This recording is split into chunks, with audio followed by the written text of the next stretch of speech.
નમસ્કાર મિત્રો, આજે આપણે વાત કરવાની છે સમાસની. ગુજરાતી વ્યાકરણની અંદર આજે આપણે વાત કરવાની છે સમાસ વિશે. ગુજરાતી વ્યાકરણની અંદર પરીક્ષામાં સમાસ પણ ખૂબ જ ઉપયોગી છે અને બહુ બધી રીતના સમાસ પૂછાતા હોય છે. એમાંથી આપણે આજે સમાસ વિશે ભણવાનું છે. અને સમાસની અંદર ટોટલ 3 પ્રકાર આવે છે. એમાંથી પ્રથમ પ્રકાર છે સર્વપદ પ્રધાન સમાસ. તો પહેલા નંબરની વાત કરીએ તો સર્વપદ પ્રધાન સમાસ. તો એની અંદર આવે છે દ્વંદ્વ સમાસ. સર્વપદ પ્રધાન સમાસની અંદર પ્રથમ સમાસ આવે છે, એનું નામ છે દ્વંદ્વ સમાસ. દ્વંદ્વ સમાસની અંદર પણ બે પેટા વિભાગ આવે છે. એની અંદર ઇતરેતર દ્વંદ્વ અને વૈકલ્પિક દ્વંદ્વ આવે છે. તો ઇતરેતર દ્વંદ્વની અંદર પ્રત્યય એનો આવે છે અને વૈકલ્પિક દ્વંદ્વ સમાસની અંદર પ્રત્યય આવે છે કે અથવા. ઓકે, પછી એની પછીની વાત કરી બીજા નંબરની એક પદ પ્રધાન સમાસ. બીજા નંબરની વાત કરીએ તો એક પદ પ્રધાન સમાસ. એની અંદર સૌપ્રથમ આવશે કર્મધારય સમાસ. એક પદ પ્રધાન સમાસની અંદર સૌપ્રથમ આવશે કર્મધારય સમાસ. તો એ સમાસને ઓળખવા માટે આપણે મહાથી શરૂ થતા શબ્દો જોવા મળે તે કર્મધારય સમાસ કહેવાય છે. જે શબ્દની અંદર મહા નામનો શબ્દ હોય એ આપણે કર્મધારય સમાસ કહી શકાય.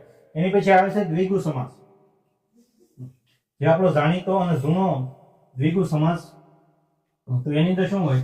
તો દ્વિગુ સમાસની અંદર પૂર્વપદ જે સંખ્યા હોય છે અને ઉત્તરપદ સંખ્યાઓનો સમૂહ હોય છે. દ્વિગુ સમાસની અંદર પૂર્વપદ સંખ્યા હોય છે અને ઉત્તરપદ સંખ્યાઓનો સમૂહ હોય છે. અહીંયા આપણે ઉદાહરણ જોઈએ તો ત્રિકોણ, 3 ખૂણાનો સમૂહ. ત્રિકોણની અંદર 3 એ જે આપણે સંખ્યા આપેલી છે અને અહીંયા સમૂહ લખેલું છે, તો સંખ્યાઓનો સમૂહ. એની પછી આવે છે મધ્યમ પદ લોપી સમાસ. એની પછી આવે છે મધ્યમ પદ લોપી સમાસ. તો એની અંદર વિભક્તિ પ્રત્યય પ્લસ અન્ય પદનો લોપ થતો હોય છે. મધ્યમ પદ લોપી સમાસની અંદર વિભક્તિ પ્રત્યય પ્લસ અન્ય પદનો લોપ થતો હોય છે. તો એનું ઉદાહરણ જોવું તો કાચ ઘર, કાચમાંથી બનાવેલું ઘર. તો અહીંયા મધ્યમ પદ લોપી સમાસ થાય છે. અહીંયા વચ્ચે લોપ, કાચ ઘરની અંદર વચ્ચે લોપ જોવા મળે છે, કાચમાંથી બનાવેલ ઘર. એની પછી આવે છે તત્પુરુષ સમાસ. તત્પુરુષ સમાસ એ પણ મહત્વનો છે. એની અંદર વિભક્તિ પ્રત્યયનો લોપ થતો જોવા મળે છે. તત્પુરુષ સમાસની અંદર વિભક્તિ પ્રત્યયનો લોપ થતો જોવા મળે છે. પૂર્વપદ ઉત્તરપદ સાથે વિભક્તિના પ્રત્યયથી જોડાયેલું હોય છે. તત્પુરુષ સમાસની અંદર વિભક્તિ પ્રત્યયનો લોપ થતો હોય છે. પૂર્વપદ ઉત્તરપદ સાથે વિભક્તિના પ્રત્યયથી જોડાયેલું હોય છે. તો આની અંદર આપણને વિભક્તિ જોવા મળે છે. તત્પુરુષ સમાસની અંદર વિભક્તિને સમજવી ખૂબ જ મહત્વની છે. તો એની અંદર સૌપ્રથમ વિભક્તિ આવશે કર્મ વિભક્તિ. દ્વિતીય વિભક્તિ જે છે એનો પ્રત્યય છે શૂન્ય ને. તો એનું ઉદાહરણ જોવું હોય તો કર્માધીન, કર્મને આધીન. બીજા નંબરની આવશે સાધન વિભક્તિ અથવા કરણ વિભક્તિ. તો એનો પ્રત્યય છે થી વડે અને એનું ઉદાહરણ જોવું હોય તો ચિંતાગ્રસ્ત, ચિંતાથી ગ્રસ્ત. તો આવી રીતના તત્પુરુષ સમાસની અંદર 6 વિભક્તિ ભણવાની આવે છે. સૌપ્રથમ વિભક્તિ જે છે એનો કોઈ ઉપયોગ થતો નથી. 2 નંબરથી લઈને 6 નંબર સુધીની વિભક્તિ આવે છે. હવે આપણે વાત કરવાની છે ચતુર્થ વિભક્તિની. તત્પુરુષ સમાસની અંદર આપણે હવે ચતુર્થ વિભક્તિની વાત કરવાની છે.